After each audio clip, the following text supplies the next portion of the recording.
നമസ്കാരം, സിറ്റി ന്യൂസിലേക്ക് സ്വാഗതം. സമ്പൂർണ്ണ വായനശാല പ്രഖ്യാപനത്തിന്റെ വിഷുക്കണിയുടെ ജില്ലാതല ഉദ്ഘാടനം കൂടാളി ഗവൺമെന്റ് ഹയർ സെക്കൻഡറി സ്കൂളിൽ നടന്നു. MK കനിമൊഴി കരുണാനിധി MP ഉദ്ഘാടനം നിർവഹിച്ചു.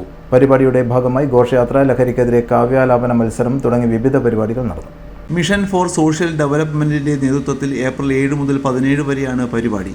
വായനശാല പ്രവർത്തകരും പൊതുജനങ്ങളും അണിനിരന്ന വിളംബര ജാഥയോടെയാണ് തുടക്കം. ഫാസിസ്റ്റുകളെ ചെറുക്കാൻ കേരളവും തമിഴ്നാടും ഒന്നിക്കണമെന്നും മറ്റ് സംസ്ഥാനങ്ങളിലും കൂടുതലായി വായനശാലകൾ വന്നാൽ സാക്ഷരതയ്ക്ക് ഗുണം ചെയ്യുമെന്നും കനിമൊഴി പറഞ്ഞു. சிந்தனைகளையும் கொண்டாடக்கூடிய மக்கள் இருக்கக்கூடிய ஒரு மாநிலத்துல வந்து 1000 பேருக்கு ஒரு வார்ட்லயும் ஒரு லைப்ரரி தொடங்குறது அப்படின்றது வந்து it's a complete celebration of literature, writing and the writers. So hats off to the amazing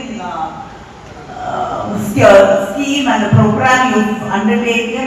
It's really a proud moment as a writer, as a politician, as part of the society. I'm really happy that you've taken this wonderful initiative. ஏன்னா படிக்க தான் நமக்கு சிந்தனை அதிகமாக வளரக்கூடிய வாய்ப்புகள் இருக்கும். படிக்கும் போதுதான் நம்மளுடைய கருத்துக்களை இன்னொருத்தரோட பரிமாறிக்கொள்ள வேண்டும் அப்படின்ற ஒரு எண்ணம் தோன்றும். அதிகமாக படிக்க தான் நம்ம வந்து ஒரு விஷயத்தை வந்து சின்ன வயசுல இருந்து நினைச்சிட்டு இருப்போம்.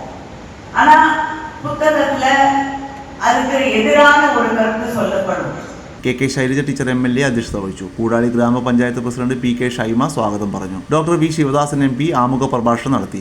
MP Yatheesh Chandra IPS, advocate KK Rathnakumari, advocate Binoy Kurian, VK Suresh Babu, KK Velayudhan, TK Govindan master, PK Vijayan, Mukundan Madathil, Pavithran Mokeri, V Purushothaman, M Ratheesh, MK Manoharan തുടങ്ങിയവർ വിശിഷ്ടാതിഥികളായിരുന്നു.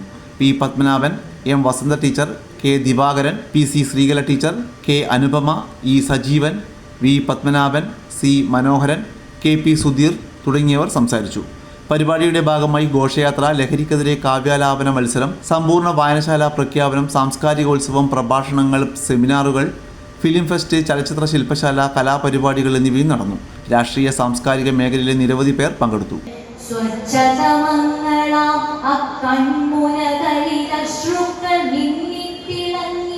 പൊടു